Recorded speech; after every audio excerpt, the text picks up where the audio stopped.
오늘 말씀을 보게 되면 모세가 백성들에게 말하기를 너희가 큰 죄를 범하였도다. 내가 이제 여호와께로 올라가노니 혹 너희를 위하여 속죄가 될까 하노라. 그리고는 이제 다시금 올라가서 하나님 앞에 간절히 탄원하고 기도하는 그런 장면이 나오지요. 이스라엘 백성들이 금으로 송아지를 만든 일이 있었지요. 모세가 그 호렙산 시내산에 올라가서 하나님께서 직접 적어주시는 그 계명을 받고 또 여러 율법에 관한 그런 말씀들을 이제 받는 그 40일 동안 기다리다 지친 이 이스라엘 사람들이 금송아지를 만든 이제 그 사건입니다. 자, 그런데 이것을 지금 이제 큰 죄를 범하였도다. 그렇게 이야기하고 있습니다. 먼저 우리가 죄의 문제를 다룰 때 먼저는 죄가 무엇인지 알아야 합니다. 죄가 무엇입니까, 여러분?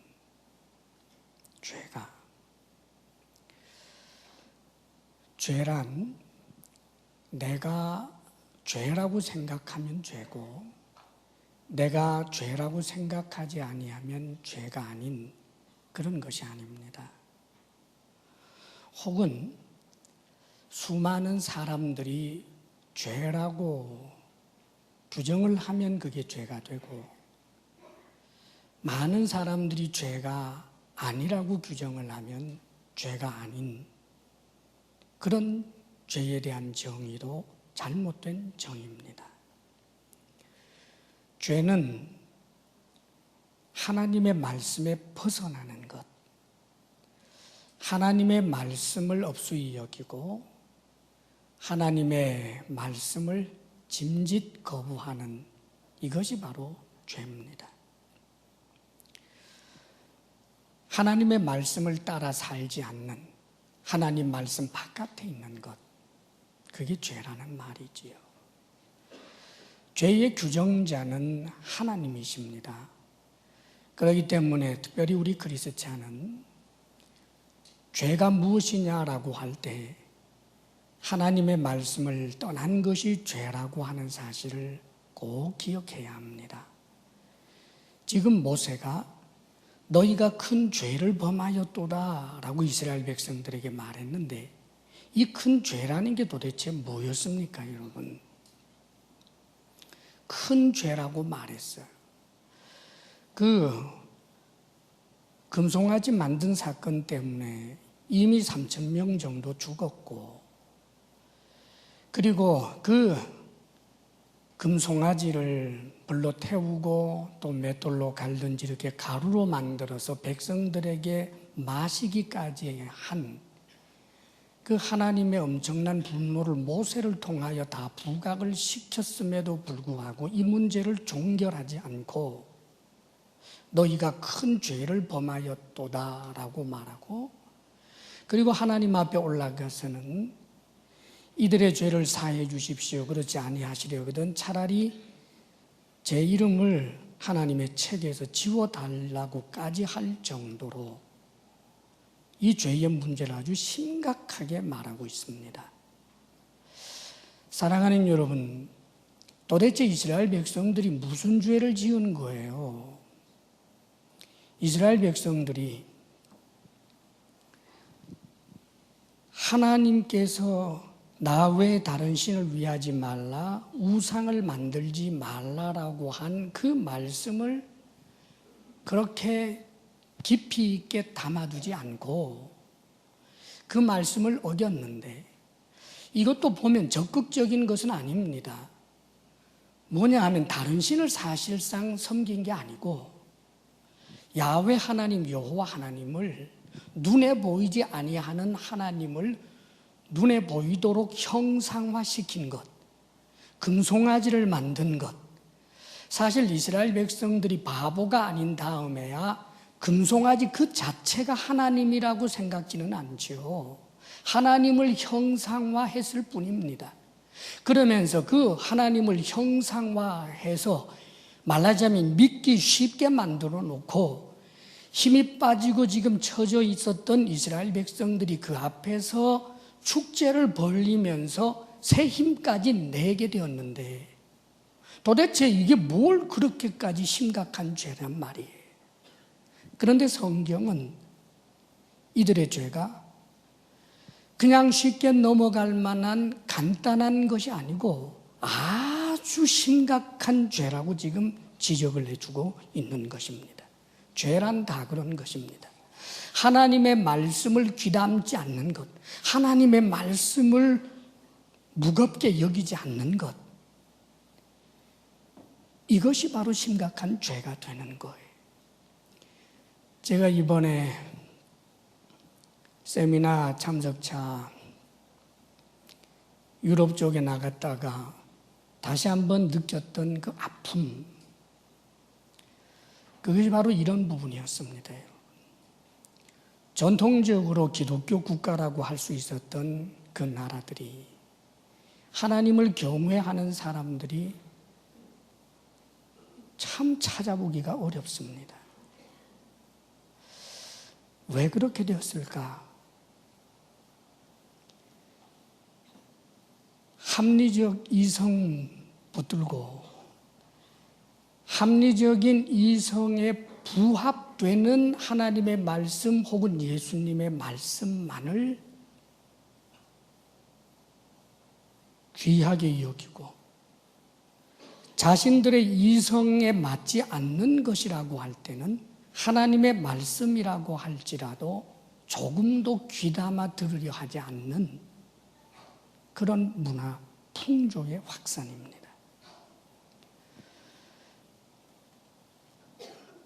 교회 바깥에서야 그럴 수 있겠지요. 그런데 유럽의 많은 교회들이 교회 안에서도 마찬가지지요. 하나님이 있느냐 없느냐, 하나님이 안 계신다라고 하는 것은 하나님을 하나님으로 여기지 않는 그 자체가 죄지만, 그러나 유럽의 교회들 하나님이 없다라고 하는 것, 있다라고 하는 것 별로 관심이 없습니다. 천국이 있다 없다 과학적으로 증명할 수 없는 부분에 대해서 너무 단호하게 말하는 것은 신뢰라고 하는 것이 오히려 그 유럽 교회들의 입장입니다. 그러니 예수님을 믿으면 구원을 얻는다, 천국에 간다라고 하는 그 복음의 내용이 우스울 수밖에 없는 것이고, 예수 그리스도를 믿는 그 절박함이 있을 수가 없습니다. 천국이 있다 없다 상관없다는 거예요. 성경에 하나님 이외에 다른 신을 위하지 말라라고 하셨지만 다른 종교에 대해서 예의 문제를 가지고 거론할 때 나 외에 다른 신을 위하지 말라라고 하는 말을 주장하거나 그 깃발을 흔들어서는 안 되는 것으로 치부하는 거예요. 사랑하는 여러분, 하나님이 죄로 규정했지만 하나님의 교회 안에서조차 하나님이 죄로 규정한 것을 죄라고 생각지 아니하고, 하나님이 죄라고 규정한 것 가운데서 타당하다, 맞아, 옳아, 그래, 그럼 뭐 저건 죄지 라고 하는 것만 죄 목록으로 붙든다는 말이지.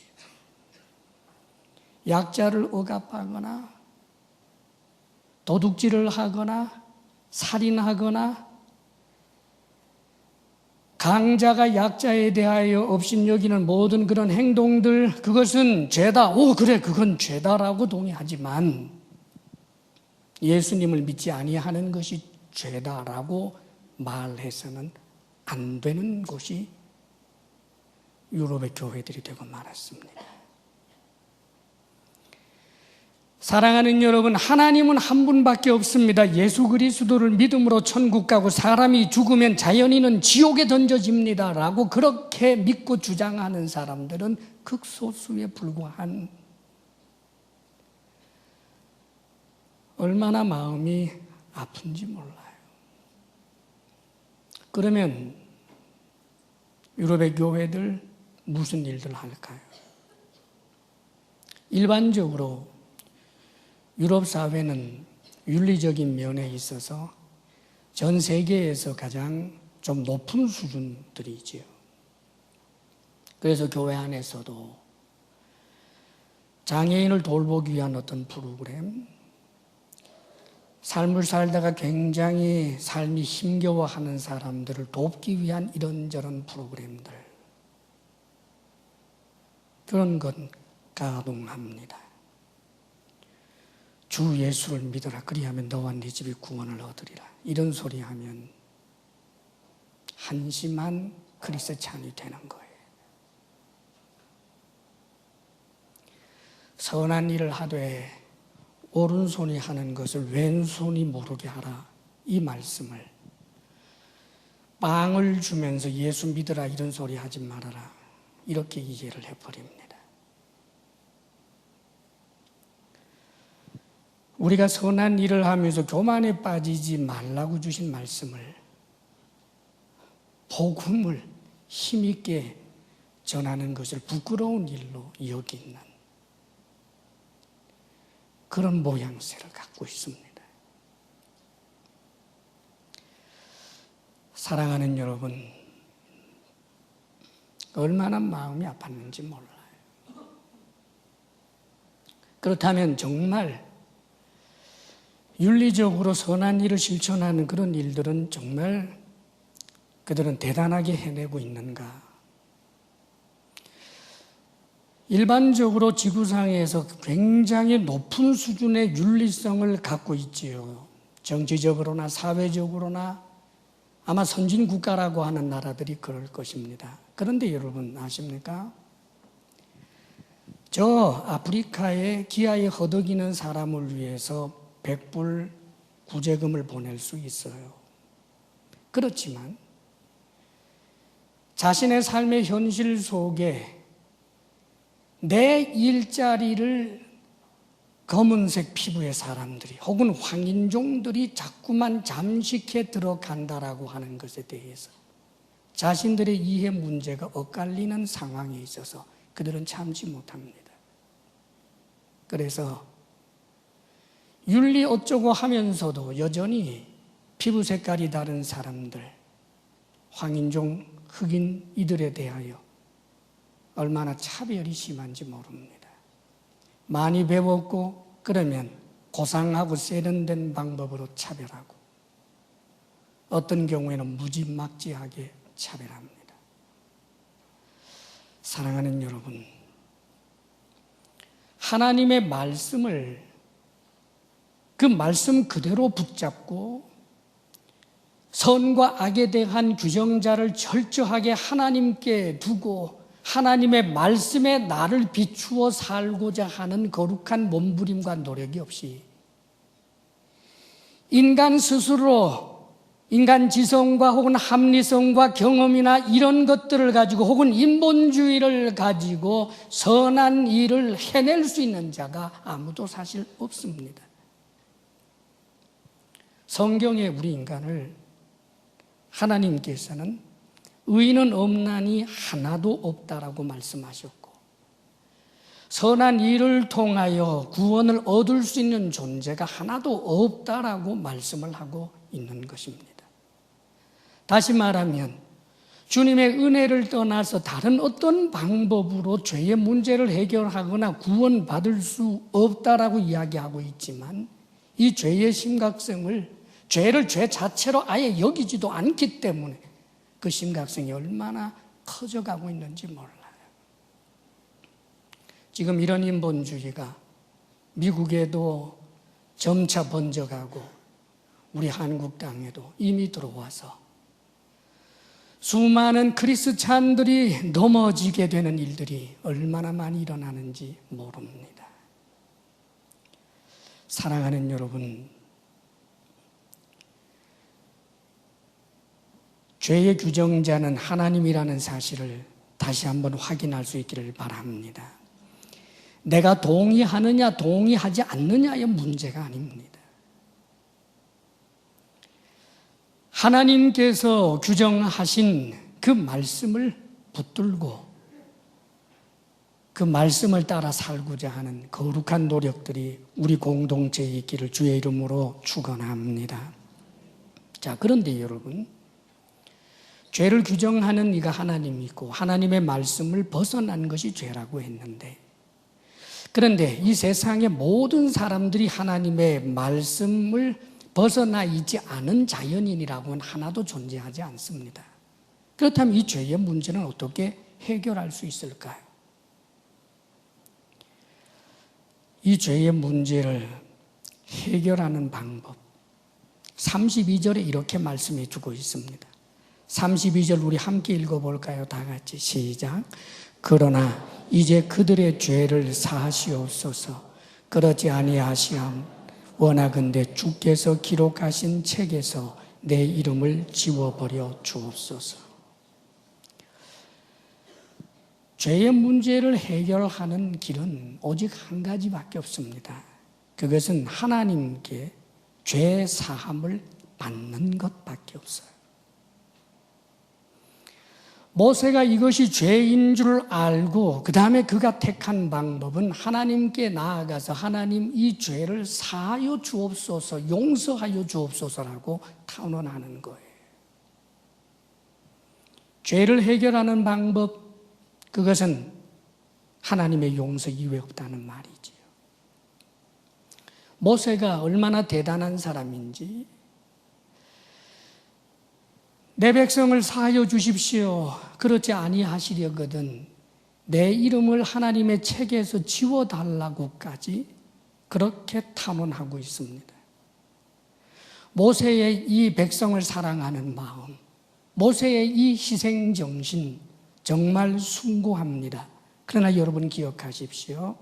모세의 이름을 지운다고 해도 모세가 너무너무 거룩하기 때문에 모세를 이름을 하나님의 책에서 지우고 대신해서 이스라엘 백성들을 사할 수는 없습니다. 모세는 다른 이스라엘 백성들보다 상대적으로 죄를 덜 지었고 상대적으로 더 거룩할 뿐이지, 모세는 모세의 죄가 있습니다. 모세가 너무나 의로워서 그 의로움이 자신을 넘쳐서 다른 사람 수십만을, 수백만을 건져낼 만한 그런 자가 되지 못합니다. 이 세상의 그 어느 누구도 나의 의로움 때문에 누구의 죄를 씻을 수는 없습니다. 그래서 하나님께서는 모세가 한 이 탄원 그 중심은 보아주셨지만 모세가 말하는 대로 하지도 않을 뿐더러 되지도 않는 말이지요. 자, 그렇다면 하나님께서 어떻게 용서하시면 되겠습니까? 죄의 규정자니까 하나님이 용서하겠다고 선언하면 되는 것 아니겠습니까?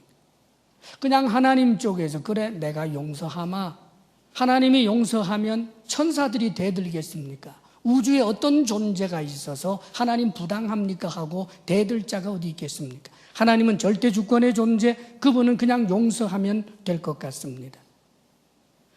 그런데 사랑하는 여러분, 하나님께서 사람들이 지은 죄를 용서하기 위해서 내가 용서한다라고 선언 한마디만 하면 되는 그런 간단한 문제가 아닙니다. 왜냐하면 우리 하나님은 내적 질서를 갖고 계시는 분이기 때문입니다.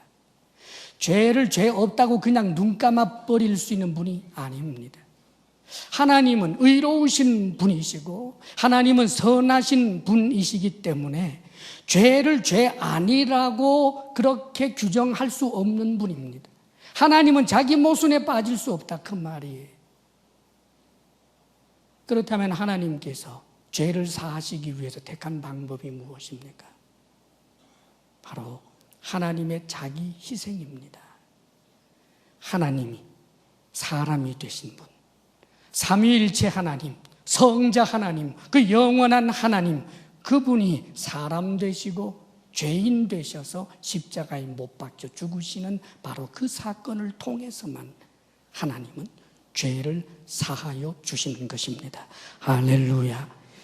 여기 이스라엘 백성들 대신해서 모세가 이 백성들을 사하여 주옵소서라고 기도했지만, 그래 내가 용서하마라고 간단한 문제가 아니라 아담 때로부터 시작해서 인간 종말이 올 때까지 인간이 가진 모든 그 죄의 문제는 예수 그리스도의 십자가 구속의 사건, 그것만을 통해서 사함을 받을 수 있게 된 것입니다.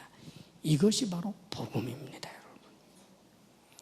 그런데 사랑하는 여러분, 하나님이 계신지 안 계신지 모른다고 생각을 하고, 천국이 있는지 없는지 모르겠다고 하고, 예수님이 다시 재림하실지 재림하시지 않을지 모르겠다고 하고, 다만 예수님이 원수를 사랑하라 하셨으니 그 말씀 기가 막히게 좋네, 그래서 그 말씀을 내 책상에다 써붙여 놓고 나는 예수 믿는 제자야, 천만에요. 자기 생각이지요. 예수의 주 되심, 예수님이 하나님 되심, 하나님이 사람 되심, 죄인이 되셔서 십자가에 못 박혀 죽으신 것이 내 죄 때문이다라고 하는 이 믿음이 없이는 그는 하나님의 백성, 하나님의 자녀가 아닌 것입니다. 사랑하는 여러분, 사랑하는 여러분, 예수 그리스도께서 내 죄를 위하여 십자가에 못 박혀 죽으셨음을 믿으십니까? 믿으십니까? 진지하게 대답해 보십시오. 우리 주 예수 그리스도께서 내 죄를 위하여 십자가에 못 박혀 죽으셨습니다. 그 사실을 믿으십니까, 여러분? 그렇다면 여러분들 복 있는 사람들입니다. 사랑하는 여러분, 이 복이 누구에게나 어느 세대에나 주어져 있다고 생각하지 마십시오. 사랑하는 여러분, 참으로 크리스찬이라고 자처하는 사람들에게조차 이 복이 복되지 못하는 경우가 얼마나 많은지 모릅니다. 사랑하는 여러분, 지금 이 세대에 예수 그리스도를 주님으로 믿고 십자가에 못 박혀 죽으신 주님을 생각하며 감사와 감격의 눈물을 흘리며 하나님을 예배할 자로, 우리 주님을 예배할 자로 분명히 알고 영과 진리로 예배할 수 있다라고 하는 사실이, 사랑하는 여러분, 우리에게 주어진 얼마나 큰 복인지를 아시기를 바랍니다. 이 복을 빼앗기지 마십시오. 이 복음을 누릴 수 있기를 바랍니다. 자, 그렇다면 우리가 예수 그리스도를 믿음으로 말미암아 죄 사함을 얻고 죄의 문제가 해결되었다라고 하는 것이 복음인데, 그러면 예수 믿는 사람들이 예수를 믿으면서 짓는 죄에 대해서는 우리가 어떻게 해야 할까? 이 문제를 심각하게 생각해야 합니다. 지금 구약에 나오고 있는 이스라엘 백성들은 신약 성도들을 예표해주고 있습니다. 우리 하나님께서 구약의 하나님의 백성을 대하는 기조와 신약에서 우리 교회 성도들을 대하는 그 기조가 근본에서부터 달라졌다고 생각을 하면 큰 오해입니다. 죄에 대한 태도도 말씀에 대한 태도도 하나님은 한결같습니다. 사랑하는 여러분, 지금 여기 큰 죄를 범하였도다라고 말하면서 이 문제로 자신의 목숨을 걸 정도로 대단히 심각한 문제로 여긴 이 모세, 맞습니다. 바로 본 것입니다. 지금 이스라엘 백성들은 분명히 하나님 백성이지요. 그들은 하나님 쪽에서 택해 주셨습니다. 그래서 영적으로 보게 되면 이스라엘 백성들이 출애굽을 했다라고 하는 것은 오늘날 우리 신약의 성도들과 연관을 해서 생각을 하게 되면 세상에서부터 나온 것, 출애굽한 것, 다시 말하면 중생한 것을 말하는 거예요. 예수님을 믿고 신앙생활을 시작하게 되는 것을 의미합니다. 광야 생활은 곧 교회 생활이요, 나중에 가나안 땅에 들어간다라고 하는 것은 곧 천국에 들어가는 것을 예표적으로 보여주고 있는 것입니다.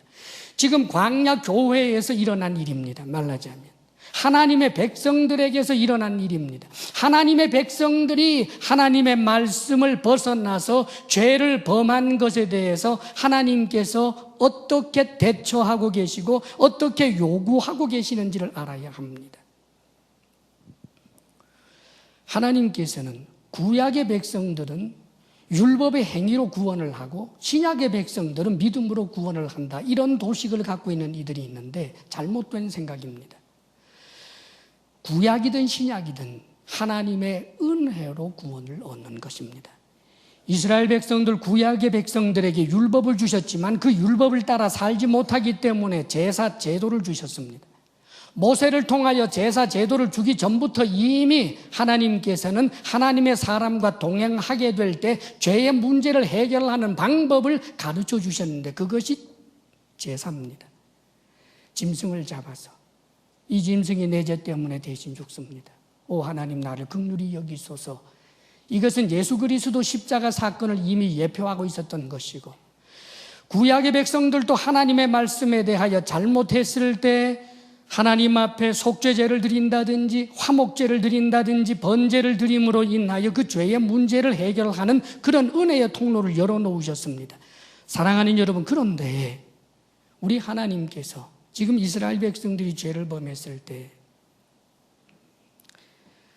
너네들 왜 내가 너희들에게 한 말을 지키지 않니? 그 죄 지은 거예요.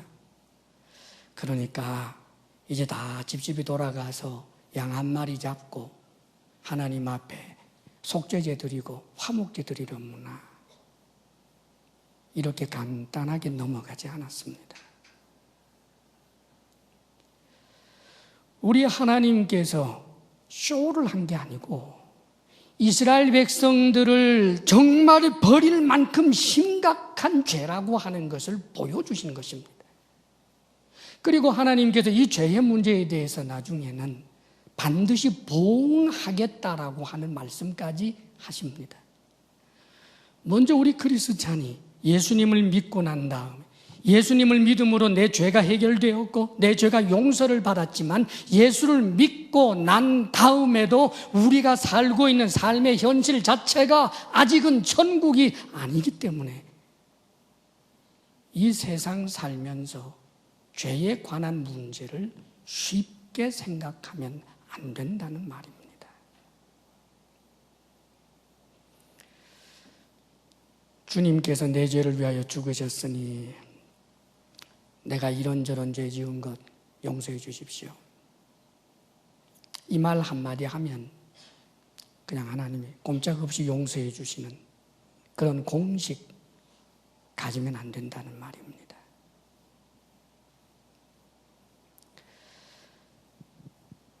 우리의 죄의 문제를 해결하기 위해서는 역시 주님께로 나아가고 주님께로 용서받아야 되는 것은 틀림없습니다. 죄를 자백하는 거죠. 근데 그 자백이 뭘까요? 그 자백이란 내가 지은 죄에 대하여 후회하고 그 죄를 미워하고 이제는 이 죄에서부터 벗어나 주님의 말씀 안에 동행하며 살기를 소원하는 거룩한 열망을 가지고 전인격적으로 하나님께 나아가 죄를 고백하는 게 자백입니다. 죄를 지으면서 하나님, 어쩔 수 없네요. 네, 죄 짓는데 이번 금요일 날 가서 내가 회개할게요. 그게 회개가 될 수 있다고 생각하십니까? 먼저 우리가 기억할 것이 있습니다. 죄는 우리 그리스찬이라 할지라도 하나님의 말씀을 자꾸 벗어나는 그 죄는 우리로 하여금 심각한 삶의 불행으로 몰아넣는다는 것을 먼저 한 가지 생각해야 합니다. 죄의 저 끝에 좋은 것은 없습니다. 죄의 길에 영광스러운 것은 없습니다. 하나님의 말씀을 벗어나 사는 그 죄가 우리가 연약함으로 인하여 지은 죄라 할지라도 결코 그 죄는 우리에게 좋은 것을 선물해 주는 것이 아님을 우리가 알고 있어야 합니다. 성경에 보면 우리가 너무나 참으로 이제 귀하게 여기는 그런 분들입니다만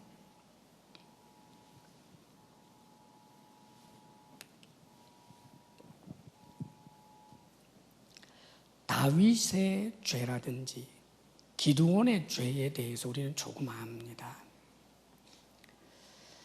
다윗이 범죄를 한 것을 살펴보면 그가 하나님을 경외하지 않았던 사람이 아니잖아요. 얼마나 하나님을 경외하고 그랬습니다마는 틈새를 타고 죄가 들어왔을 때 그가 지은 죄의 내용을 보면 소름이 끼쳐요.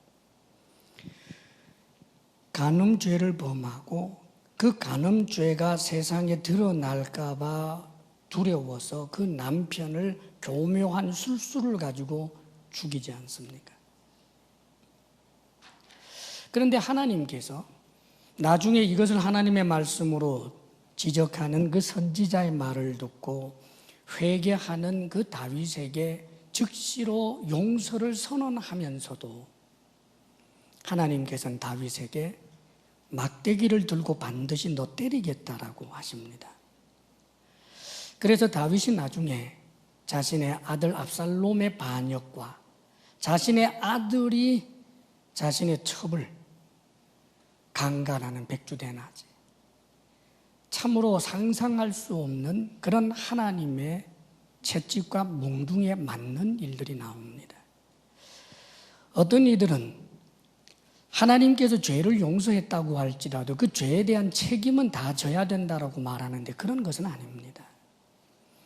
사실 다윗이 죄에 대해서 책임을 진 게 아닙니다, 여러분. 다윗이 지은 죄에 대한 그 죄책이 그 정도 아닙니다. 다만 오히려 다윗을 위해서 하나님이 그렇게 하신 겁니다.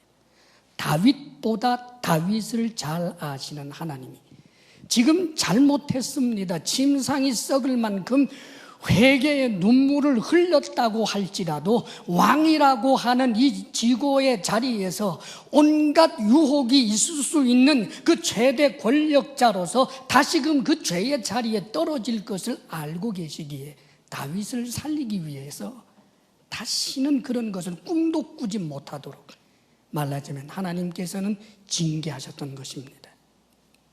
다시 말하면 죄가 가볍지 않다 그 말입니다. 기드온의 이야기를 생각해 보십시오. 기드온이 얼마나 대단한 사사였습니까, 여러분? 그런데 그 기드온 사사가 참으로 엄청난 믿음을 가지고 대단한 하나님의 사람으로 섰었지만 그러나 그에게 한 가지 하나님의 말씀을 벗어난 일을 붙들고 있었던 것이 있습니다. 그건 정욕입니다. 자신을 왕으로 세우겠다라고 할 때 왕이 되지 않겠다라고 선언을 했습니다. 참 고마운 일이지요. 그러나 왕처럼 살아버립니다. 얼마나 아내가 많았는지 아들만 70명. 그리고는 또 첩을 두었어요. 첩을 두었는데 그 첩을 통해서 아들이 또 태어났는데 이 첩의 아들이 나중에 기드온이 죽고 난 다음에 그 70명 아들들 다 죽여버리는 일이 일어났습니다. 죄의 문제는 결코 가벼운 게 아닙니다, 여러분. 사실 내가 지은 죄를 인해서 하나님께서 나나 혹은 다음 세대의 몽둥이로 때린다라고 하는 것조차도 어떻게 보면 그것은 하나님의 사랑입니다. 내가 영원히 지옥에 던져지지 않도록 하기 위해서 내 수치를 드러내고 하나님께서 몽둥이로 때리고 어떤 때는 침상에 집어던져서 병상에서 골골하면서 더 이상 죄 지을 수 있는 건강 자체가 사라지게 만들고 하나님만 계속해서 찾게 만드는 것도 은혜일 수 있고 성공했기 때문에 계속하여 죄를 짓기에 하나님께서 실패의 걸음터미로 더 밀어서 그곳에서조차라도 낮은 마음대로 하나님 찾도록 하는 것도 일종의 하나님의 사랑이겠습니다만 그런 일이 있는 게 뭐가 좋겠습니까? 사랑하는 여러분, 그러나 이것보다 더 심각한 문제가 있습니다. 하나님의 백성은 절대로 버리지 않는다. 예수를 한번 내가 예수님을 믿습니다. 이 고백을 하면 절대로 하나님은 나를 버리지 않는다라고 하는 그런 믿음을 가지고 온갖 죄를 지어도 마지막에는 하나님이 회개의 눈물을 흘리게 해서라도 천국에 가게 할 것이다라고 안심하고 있어서는 안 된다는 말이에요. 왜냐하면 버림받는 일도 있기 때문입니다. 지금 교리를 이야기하자는 것 아닙니다. 하나님 편에서 보면 하나님이 택한 자는 절대로 버려지지 않겠지요. 그러나 우리 편에서 보게 될 때 결과만 가지고 알잖아요, 여러분. 목사짓하면서 목사하면서 열심히 복음 전하면서 그렇게 살다가 어느 날 점쟁이가 되어서 살다가 죽었는데 그 사람 천국 갔다라고 말할래요? 물론 교리적으로는 저 사람이 목사 될 때부터 처음부터 하나님께 택함받은 사람 아니야 라고 말할 수 있지만, 사랑하는 여러분, 사실은 정말 기도하고 정말 복음 전하고 예수님 십자가 앞에서 감사합니다, 감사합니다, 감격하고 심지어는 성령 받고 방언하고 방언 통변까지 하고 신유의 은사까지 있다가도 주님 떠나고 주님 부인한 사람들 있습니다, 여러분. 죄를 가볍게 여기기 때문에 일어난 현상입니다. 성경에 저는 가장 가슴 아프게 여기는 인물 가운데 신약의 가룟 유다를 제외하면 구약의 솔로몬 왕과 사울 왕입니다. 여러분, 솔로몬 열왕기상 8장에 보게 되면요, 나는 성경에서 솔로몬처럼 이렇게 영감 깊은 기도를 한 사람을 찾아본 적이 별로 없어요. 솔로몬이 성전을 완공하고 나서 하나님 앞에 봉헌하며 기도를 드릴 때 이 8장에 가득히 쓰여져 있는데 여러분 집에 돌아가서 꼭 한번 읽어봐요. 그 주옥 같은 기도의 내용들 조금만 봐도 이렇습니다. 하나님이 참으로 땅에 거하시리이까 하늘과 하늘들의 하늘이라도 주를 용납하지 못하겠거든 하물며 내가 건축한 이 성전이 오리이까. 만일 이 땅에 기근이나 전염병이 있거나 곡식이 시들거나 깐부기가 나거나 메축이나 황충이 나거나 적국이 와서 성읍을 에워싸거나 무슨 재앙이나 무슨 질병이 있든지 막론하고 한 사람이나 혹 주의 온 백성 이스라엘이 다 각각 자기의 마음의 재앙을 깨닫고 이 성전을 향하여 손을 펴고 무슨 기도나 무슨 간구를 하거든 주는 계신 곳 하늘에서 들으시고 사하시며 각 사람의 마음을 아시오니 그들의 모든 행위대로 행하사 갚으시옵소서. 주만 홀로 사람의 마음을 다 아심이니이다.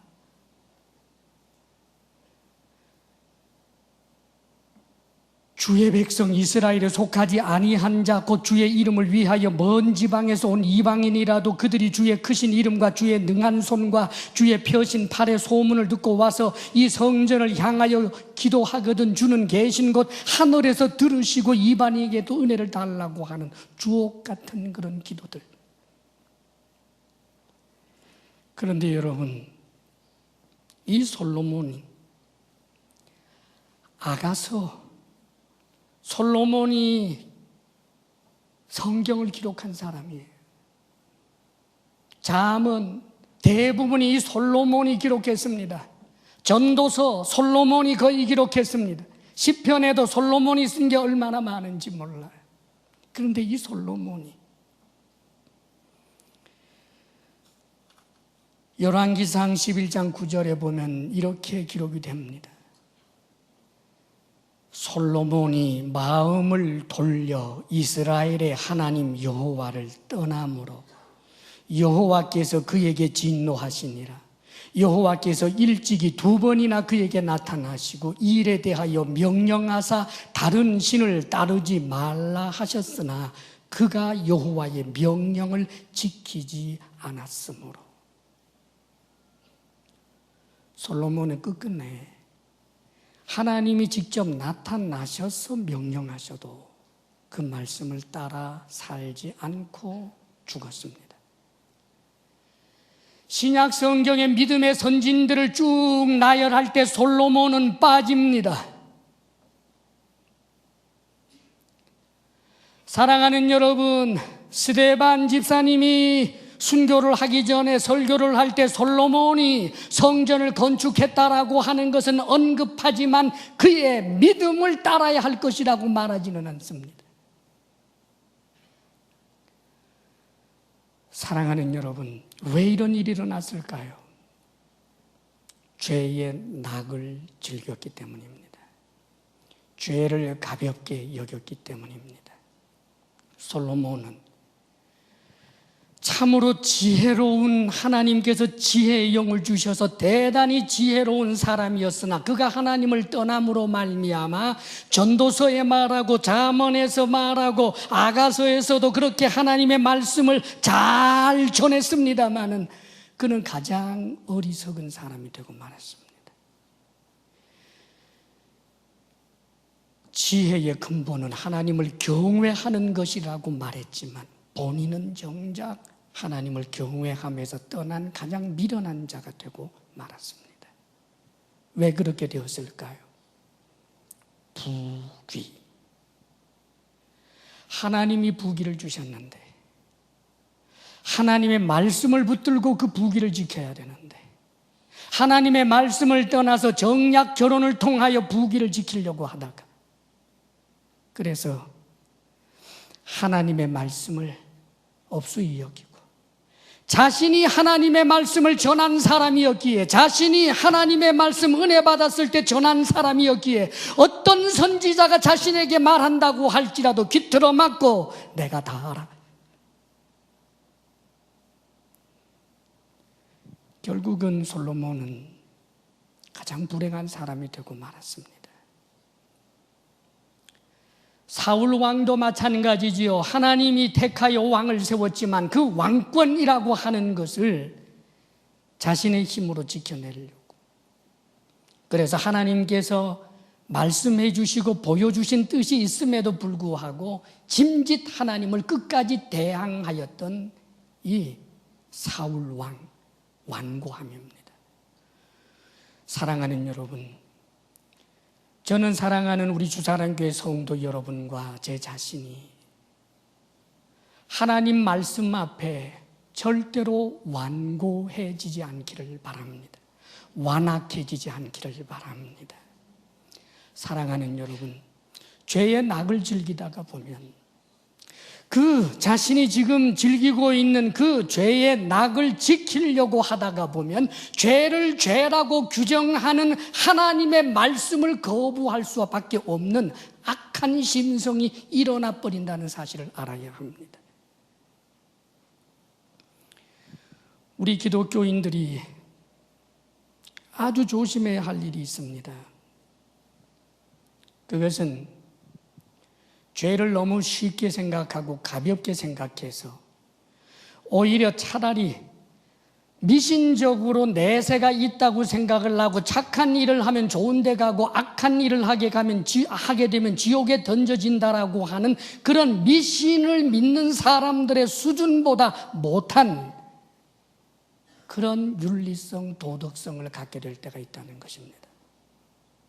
그것은 다름이 아니라 죄를 가볍게 생각하기 때문입니다. 왜요? 주님 잘못했습니다. 이 한마디면 다 용서받는다고 생각하기 때문입니다.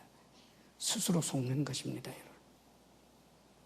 죄를 자백하려면 애통하는 마음, 의에 줄인 마음, 목마른 마음, 죄를 미워하고 후회하는 마음, 하나님의 말씀을 따라 살고 싶은 열망, 무릎걸음으로 매일매일 하나님께 나아갈 수 있는 그가 찬양이 찬양되고 예수님 십자가 사건의 감사가 감사되는 것이지, 예수님 십자가 사건을 내가 죄를 지어도 되는 면접표처럼 생각하는 것이야말로 얼마나 우리 하나님을 욕되게 하는 것입니까, 여러분.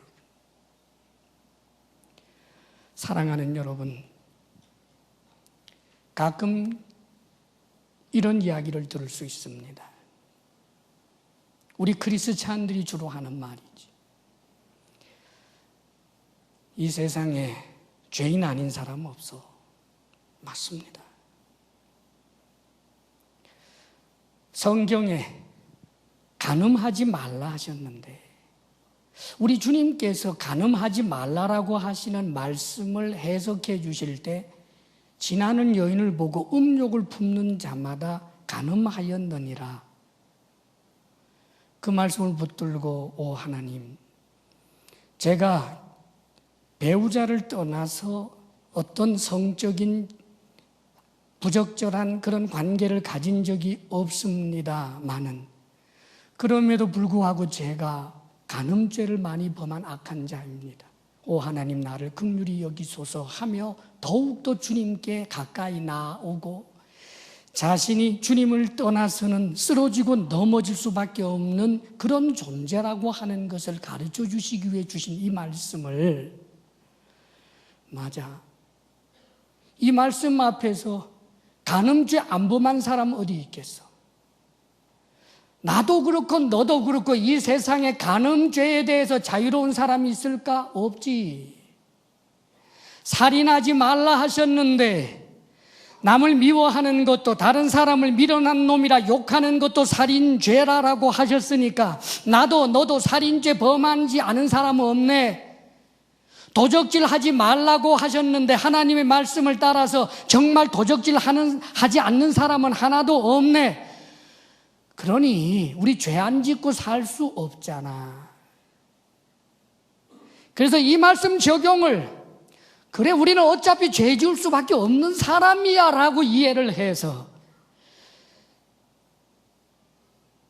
이 말씀을 붙들고 치열하게 죄에 대하여 피 흘리기까지 싸워야 할 말씀의 근거로 붙잡는 것이 아니라 죄에 대하여 항거하는 것을 율법주의로 평가절하해버리고, 주님 아시지요? 지금 제가 현재 직장의 상황에서 내가 지금 도적질 할 수밖에 없네요. 금요일 날 가서 회개할게요. 이런 수준으로 죄의 문제를 잘못된 방식으로 적용을 한다는 말입니다. 사랑하는 여러분, 오늘 선포되는 말씀 가운데 여러분들이 혹 마음에 내가 이 간음의 자리에서부터 떠나리라라고 결단한다면 하나님의 자녀다운 태도입니다. 오늘 선포되는 말씀 가운데 하나님, 제가 계속해서 도적질을 하고 있습니다. 도둑질의 자리에서 떠나겠습니다. 도와주십시오. 하나님 자녀다운 태도입니다. 하나님, 남을 괴롭히고 남을 피눈물 흘리게 하는 이 일을 이제 저는 더 이상 하지 않겠습니다. 손해를 본다 할지라도 그렇게 하지 않겠습니다 라고 결단한다면 사랑하는 여러분, 하나님의 자녀다운 태도인 것입니다. 내가 하나님 앞에 이 죄에서부터 떠나게 해 주옵소서라고 그렇게 기도하고 고백하고 그렇게 살다가 다시 넘어짐으로 또 일어나서 애통하는 마음으로 하나님 앞에 나오는 것과, 이것은 버림받는 일이 아닙니다, 여러분. 연약함으로 인하여 계속하여 주님 앞에 나아오므로 성령의 인도를 따라 그는 언젠가는 그 죄에서부터 떠나게 될 만한 강력한 힘을 하나님께서 반드시 주실 것이기 때문입니다. 그런데 죄 자체를 죄로 인정하기 싫어하는 완악함, 이 세상이 전부 지금 하나님의 말씀을 비추어 생각하면 음란한 세상인데 어떻게 살라고 하면서 음란의 그 일을 계속해서 가는 것을 부끄러워하지 않는다면, 이 세상이 하나님의 말씀을 비추어 놓고 보면 전부 도적질하는 것인데 어떻게 도적질하지 않고 살란 말이냐, 그러면서 하나님의 말씀을 스스로 거절한다면, 사랑하는 여러분, 하나님께서 그를 지극히 사랑한다면 징계의 채찍을 드시겠거니와 가장 무서운 것은 어느 순간 그 자신이 예수 그리스도의 십자가 구속의 은혜가 믿어지지 않게 되고 우스워 보이고 하나님을 예배한다라고 하는 이 일 자체가 우습게 보여서 어느 순간부터 예배의 자리를 떠나고 예배의 자리에 나오지 않으면서도 윤리적으로 자신이 옳은 양 하며 스스로 크리스찬이라고 자처하고 예배의 자리에 계속해서 나오는 그것이야말로 시간 낭비인 것처럼 소위 크리스찬이라고 자처하면서 예배드림을 우습게 여기고 어느 순간부터 천국 지옥에 대한 믿음조차도 사라지는 하나님께 버림받는 자가 될 수 있음을 알아야 합니다. 사랑하는 여러분, 죄를 두려워합시다. 죄에 대하여 항거하십시다. 주님 앞에 도움을 구하십시다. 사랑하는 여러분, 죄를 짓는 것은 욕심 때문이지요. 욕심이 잉태한 즉 죄를 낳고 죄가 장성한 즉 사망을 낳는다고 그러지. 욕심 때문에 죄가 시작되고 그 죄를 계속해서 죄의 낙을 즐기다가 보면 사망은 영원한 지옥에 던져지는 것을 하나님의 사람에게조차 경고하고 있는 말씀인 것입니다. 도전적인 질문을 하나 하고 마치려고 합니다.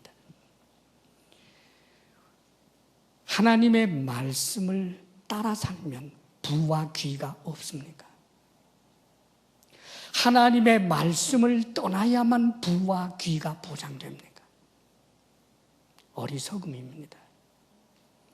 하나님의 말씀을 따라 삶으로도 하나님께서 요셉을 세우시고 다니엘을 세우시고 다윗도 세우셨던 걸 우리가 잘 알지 않습니까? 하나님의 말씀을 따라 살 때 하나님께서 부와 귀를 줄 수 있고 하나님의 말씀을 따라 살았지만 성경 속의 인물처럼 내가 부와 귀를 얻을 수 없다면 그것이 내게 유익하기 때문입니다. 부와 귀를 이 땅에서 주시지 않는다 할지라도 영원한 나라에서 영원한 부와 귀를, 이 세상과 비교할 수 없는 부와 귀를 주실 수 있는 분이 하나님이신 것입니다. 하나님의 말씀을 따라 살 때 진정한 부와 귀가 있는 것입니다. 사랑하는 여러분, 왜 죄를 지을까요? 죄의 낙 때문입니다. 일탈의 기쁨, 죄의 낙, 방탕의 기쁨, 이 쾌락 때문에 죄를 짓습니다. 그렇다면 묻겠습니다. 예수 그리스도를 믿고 하나님의 말씀을 따라 살아가는 거기에는 기쁨이 없는 것입니까? 아닙니다. 하나님의 말씀을 따라 살아가는 것은 건조하고 그저 가시밭길만 걷는 것 같은 고난의 연속이라고 생각지 마십시오. 고난의 길을 가면서도 마음에 샘솟는 기쁨, 강처럼 흐르는 신비하고 놀라운 평화가 있는 것입니다. 죄의 기쁨과는 비교할 수 없는 것, 그것이 있습니다. 사랑하는 여러분, 하나님의 말씀을 따라 산다는 것은 복음을 누리는 것이고 하나님의 말씀을 따라 산다라고 하는 것은 세상의 모든 삶을 쉽게 만들고 가볍게 만들고 행복하게 만든다는 사실을 기억해야 하는 것입니다. 하나님의 말씀을 짐짓 떠나서 내 손에 지금 쥐고 있는 이 죄의 떡을 계속해서 붙잡기 위해서 하나님의 말씀을 아닌 것이라고, 하나님의 말씀이 틀린 것이라고 자기 변호를 하고 완고하게 나아가노라면 어느덧 덜컥 우리는 하나님과 관계가 끊어지는 자가 될 수 있는 것입니다. 언제나 주님 앞에 날마다 나오고 주님께서 기뻐하시는 말씀을 따라 살아가기 위해 최선을 다하는 주의 백성들이 되시기를 축원합니다. 기도하겠습니다. 이제 이 시간 여러분 간절한 마음으로 결단하며 기도하기를 바랍니다. 성령께서 혹 지금 멈추기를 원하는 길이 있다면 지금 멈출 것을 결단하십시오. 지금 내려놓아야 할 악이 있다면 내려놓기로 결단하시고 하나님의 도우심을 구하십시오. 애통하는 마음으로, 가난한 마음으로 주께 나오는 이들에게 주께서는 죄를 씻어주실 뿐만 아니라 자유케 하는 은혜를 주시는 것입니다. 이 시간 간절한 마음으로 결단하며 기도하겠습니다. 아버지 하나님, 아버지 하나님, 천지의 대주제시여, 우리가 우리 주 예수 그리스도의 구속의 은혜로 죄 사함을 받음을 믿습니다. 우리의 죄로 인해 십자가에 못 박혀 죽기까지 하신 주님의 그 사랑과 죄를 미워하시는 주님의 마음을 알아 주된 주님 앞에 오 주여 우리가 원하오니 우리로 하여금 죄의 현실에 사로잡혀 죄의 종 되지 않게 하옵소서. 우리의 연약함으로 죄를 지었다 할지라도 주님 앞에 나오면 오 주여 우리를 긍휼히 여기시고 용서하여 주옵소서. 아버지여 우리가 죄의 낙을 즐기기 위해 죄를 죄 아니라고 하나님 앞에 고집하거나 스스로 귀를 막고 죄의 낙의 그 길을 고집하는 어리석은 자들 되지 않게 하여 주옵소서. 아버지여 우리로 하여금 경건의 능력 있는 자들 되게 해 주옵소서.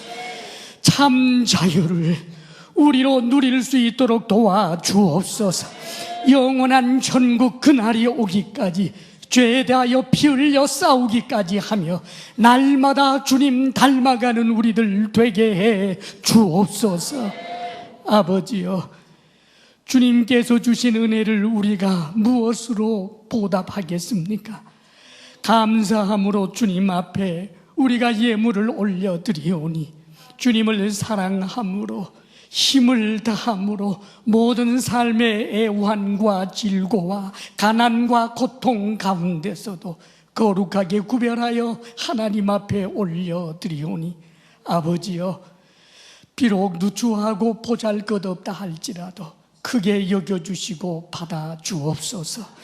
우리 성도들에게 일터의 복을 주사 수고한 땀의 열매를 주께로부터 얻게 하여 주옵소서.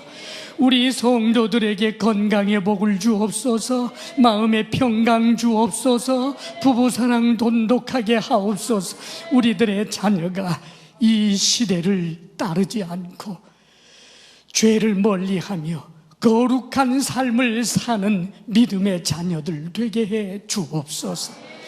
이제는 우리 주 예수 그리스도의 크신 은혜와 하나님 아버지의 한없는 사랑과 성령의 교통하심과 충만케 하심이 주님 의지합니다.